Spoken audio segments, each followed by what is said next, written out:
EdmodoCon 2015 was on August 4th. Kevin Klein introduced all of the speakers throughout the day. And EdmodoCon was a free PD offered for 9 hours and 45 minutes. The opening keynote speaker was the CEO of Edmodo, Vibhu Mittal. He talked about the beginnings of Edmodo and how far it's come, and the Edmodi Awards.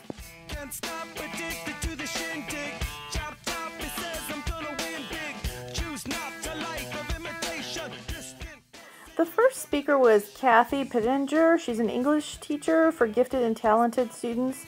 Her speech was called "No Passport Required, the Global Classroom Collaboration in Action." And here are some of her slides. She spoke about her students reaching out to other countries. Pittenger and her 4th grade class reached out to 5 different countries.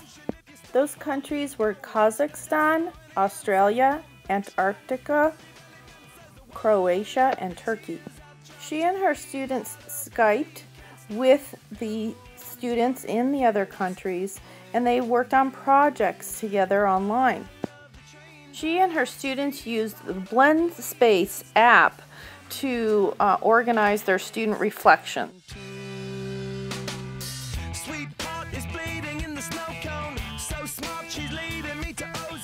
The students Skyped with scientists in Antarctica. They watched a webinar with those scientists. The students learned about Croatia and its history. Kathy's 4th grade class and the class from Croatia would use Edmodo to share their information. Also, you can see that they corresponded with a classroom in Turkey.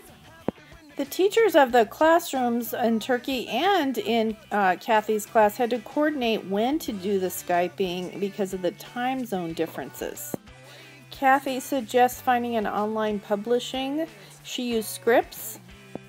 The classrooms that they corresponded with got to learn and practice English. Here you can see that Kathy also used QR codes. Here a class in Turkey shared their science fair findings. She found that there were positive learning outcomes, respect for other cultures, people, and groups. Kathy said there were so many positive learning outcomes. She said the important 21st century skills were acquired and practiced. She made friends with some of the other teachers who she was corresponding with. Here she includes a list of how to get started on such an endeavor. And her future connections will be with China. The second speaker was Teresa Perles. She's an English as a foreign language teacher in Spain. Mrs. Perles uses Edmodo to differentiate her instruction. Her whole speech was given in Spanish. They did have interpretation in English, and I read through it, and I noticed that she uses Minecraft as one of the project ideas. The next speaker was Randy Fairfield, a language arts and social studies teacher from Washington. His speech was Culture of Caring, Building a Support Community with Students and Parents. Randy explained the ways that he uses Edmodo with his students. He works as a teacher at an alternative high school and explains the importance of relationship building with his students. He also likes to give badges on Edmodo for any extra work done by students. He talked a lot about using Snapshot and using other aspects of Edmodo. He used Edmodo to organize groups for assigning comments, direct messaging, interactive journals. Edmodo helped with social learning, small groups, and using Edmodo badges for a reward system. Randy talked about preparing students to learn and work in a 21st century environment and how the importance of teaching them about technology. Also, there's SBAC prep on Snapshot on Edmodo. Edmodo Snapshot helps students to find out how they're doing on individual skills. No Red Ink was an app that he used on Edmodo, and he also did poll making. The next speaker was John Shoemaker, a technology program specialist from West Palm Beach, Florida. His speech was called Innovate and Flourish, setting your school or district up for EdTech success. He said there were many hurdles at the district level, and there is a feature of pre-approval of posts included on Edmodo. He did his district PD training on Edmodo for the teachers in his school district. He said that Edmodo has proven to be an excellent tool for teachers, and he asked a question, what will you do to spread the word in your district about Edmodo? Next, there was a panel discussion. This panel was called 21st Century Thought Leaders Defining Today's Learner. The panel consisted of Jen Groff, Pete Grostick, and Rochelle Wooten. They talked about a variety of topics on technology today and how the learner today is different than in the past and how we do need to meet the needs of what students will need in the future.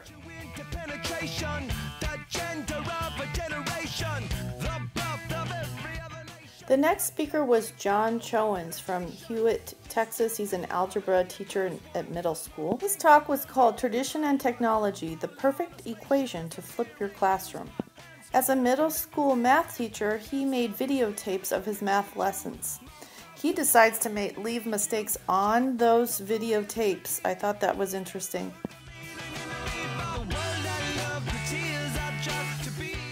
He was saying that when Edmodo and an iPad are combined, that his life was changed forever as a teacher. I have found that to be true also.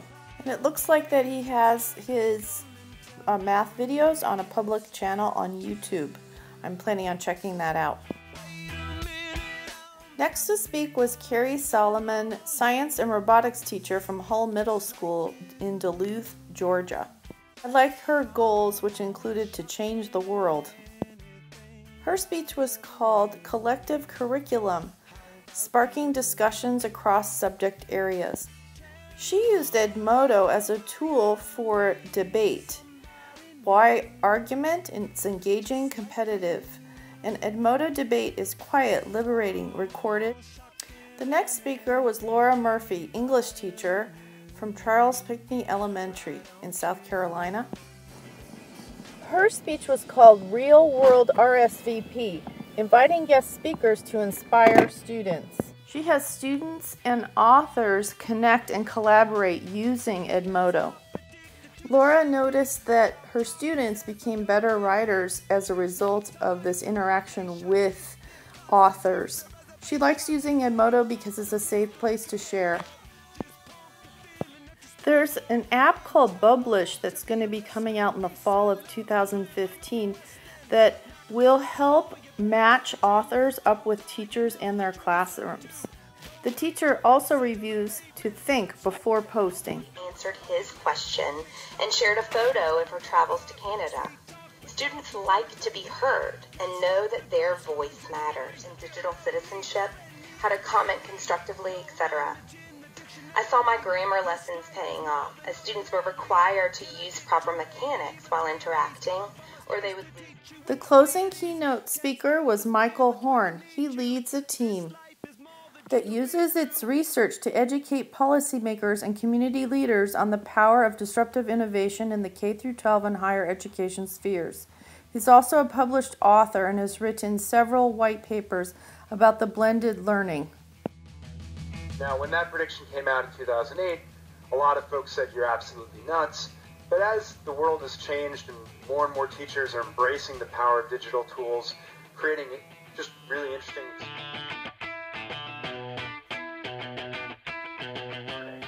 where they have some element of control over the time, the place, the path, and or the teachers. And the third part is that the modalities along each student's learning path within a given course or subject, they have to be connected in some way. And exciting to come to every single day and recognize as teachers for the unbelievable contributions they make in our society. That basically could ensure that you weren't dissatisfied. The opportunity to have more and more responsibility, advancement in your profession, and professional growth. These are the things that really cause people to get excited, get out of bed each morning. Michael also talked about blended learning models in the future and why should we care about online learning. And he predicts that by 2019, 50% of courses for high schools will be online. He said that the Swiss cheese problem in education right currently is that students develop holes in their learning, where if learning could be personalized in the future, those gaps could be filled. What impact will blended learning have on teaching in the future? What's the best use of face-to-face time for the teacher? The teacher will become more of a mentor, facilitator, tutor, evaluator, and counselor in the future.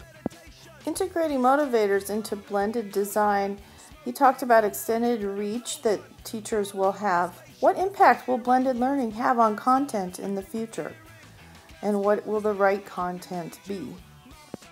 What impact will blended learning have on classrooms and school buildings in the future? There was a design, he talked about intrinsic schools, and just the layout of classrooms will be different. Once again, I took away some great ideas watching EdmodoCon.